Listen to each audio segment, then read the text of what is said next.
అందరు ఎలా ఉన్నారు? బాగున్నారా? వెల్కమ్ టు పుష్పక్క వంటలు. ఈరోజు అయితే మా అత్తయ్య గారు ఏం తయారు చేసి చూపిస్తారో మన కోసం అని నేను మా అత్తయ్య గారిని అడుగుతానండి. అత్తమ్మ, ఈరోజు మా కోసం ఏం తయారు చేసి చూపిస్తావు? పుష్ప, నేను ఈరోజు తయారు చేయబోయేది పాతకాలం నాటి పచ్చిమిరపకాయల పచ్చడి, రోటి పచ్చడి. పచ్చిమిరపకాయల పచ్చడి, రోటి పచ్చడి అనమాట ఇది. ఓకే. దానికి కావాల్సిన పదార్థాలు ఏమి కావాలంటే 1/2 కేజీ పచ్చిమిరపకాయలు తీసుకున్నాను, చింతపండు, పచ్చిశనగపప్పు, జీలకర్ర, ధనియాలు, కళ్ళుప్పు, కొద్దిగా ఆయిల్, వెల్లుల్లి రెబ్బలు, 1 రెబ్బ కరివేపాకు. ఓకే అత్తమ్మ, ఇప్పుడు ఏం చేద్దాం? తర్వాత పొయ్యి వెలిగించుకుందాం పుష్ప ఇలాగా. ఓకే.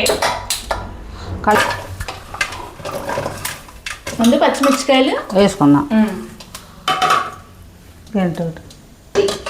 పచ్చిమిరపకాయలు వేసుకొని ఇట్లా కొంచెం ఆయిల్ వేసుకుందాము.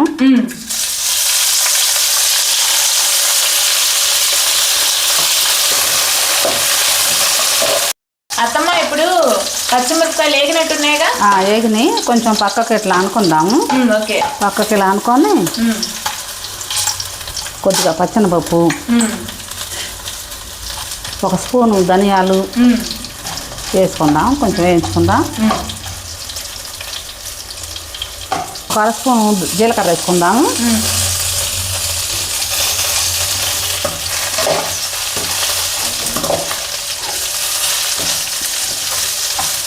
అన్నీ ఇలా వేసుకున్నానండి. చివరిగా కొంచెం 1 నిమ్మకాయ, చిన్న నిమ్మకాయ అంత చింతపండు వేసుకుందాము. చింతపండు ఇలా విడదీసి వేసుకుందాం.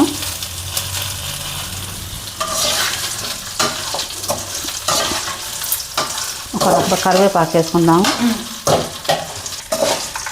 కొంచెం దోరగా బాగా కొంచెం కలర్ వచ్చేదాకా వేయించుకుందాం ఈ గింజలన్నీ. ఇంకా ఆఫ్ చేసుకుందాం. చింతపండు వేసుకుంటే దీంట్లో ఈ వేడికి ఇట్లా మగ్గిపోద్ది. కొంచెం చల్లారనిచ్చి రోట్లో దంచుకుందాం ఇక. సరే అత్తమ్మ. పుష్ప, ఇంకా అవన్నీ ఇటు అత్తమ్మ. చక్కగా అన్నీ దీంట్లో వేసుకొని బాగా మెల్లగా దంచుకుందాము.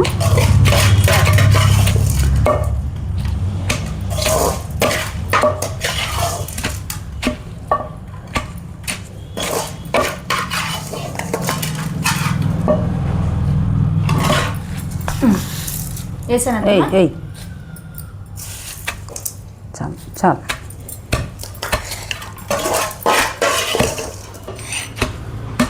పుష్ప ఇట్లాగా రోట్లో వేసుకొని మెల్లిగా దంచుకుందాము. సరే అత్తమ్మ. పూర్వకాలంలో నేను చిన్నప్పుడు అంతా మా అమ్మ అన్ని రోట్లోనే పచ్చళ్ళు అన్నీ ఎక్కువగా చేసుకునేవాళ్ళం. అసలు అప్పుడు ఎంత బాగుండేయో పచ్చళ్ళు. ఇప్పుడు ప్రతి ఒక్కటి అందరికీ తీరిక లేక ఓపిక లేక అందరూ మిక్సీలో వేసుకుంటున్నారు, కానీ రోట్లో రోసి రోకల బంట పచ్చడి నూరుకొని తింటే ఎంత బాగుంటుందో. అసలు టేస్ట్ బాగుంటుంది. చూడు ఎంత కమ్మన వాసన వస్తుందో. మంచి వాసన వస్తుంది. జీలకర్ర వాసన, ధనియాలు, జీలకర్ర వేసుకున్నాం కదా, మంచి వాసన వస్తుంది. ఈ పచ్చి శనగపప్పు వేసుకున్నాం కదా, అక్కడక్కడ పంట కింద తగులుతూ ఉంటే బాగా అనిపిస్తుంది అనమాట. బాగా ఎర్రగా వేయించుకున్నాం మనం. ఇది మెత్తగా నూరుకునే ముందు కొంచెం జీలకర్ర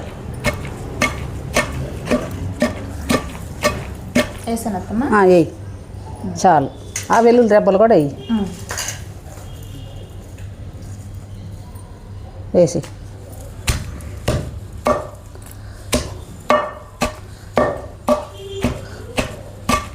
అన్నీ వేసుకొని ఇట్లా మెత్తగా నూరుకోవాలి.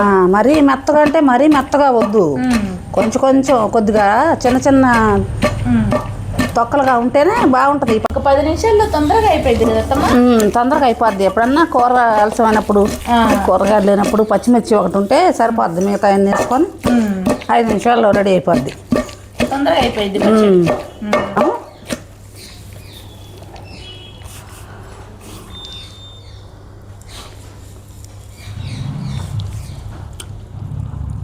అన్నీ బాగానే కుదిరినాయి పుష్ప. సరిపోయింది అత్తమ్మ.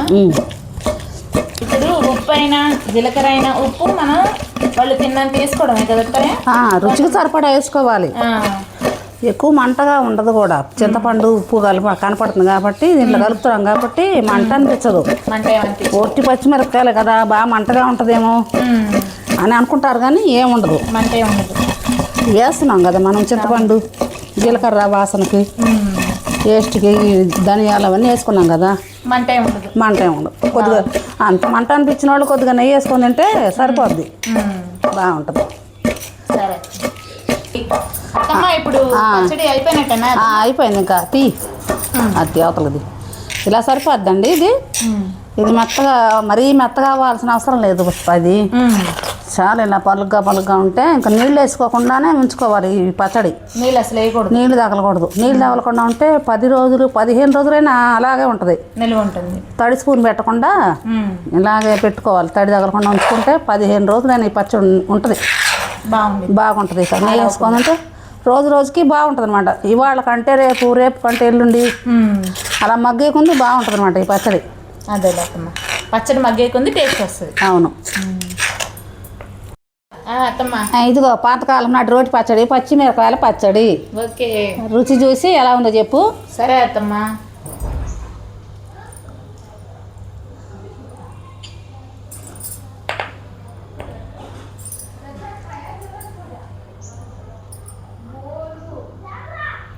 బాగుంది అత్తమ్మ. మంటగా ఉందా? మంట ఏం లేదత్తమ్మ, మంట ఉండదు.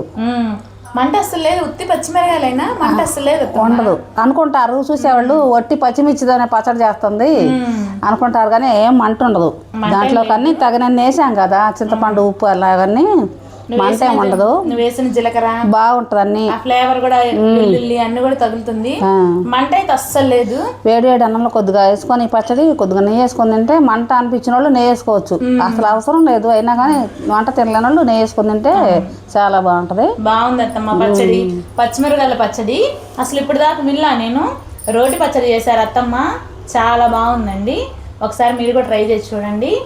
నిజంగా మంట అయితే లేదండి, నెయ్యి వేసుకొని తింటే చాలా బాగుండిద్ది.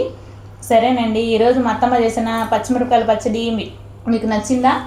నచ్చితే సబ్స్క్రైబ్ చేయండి, లైక్ చేయండి, షేర్ చేయండి, కామెంట్ చేయండి. ఓకేనా అత్తమ్మ? బాయ్ చెప్పండి.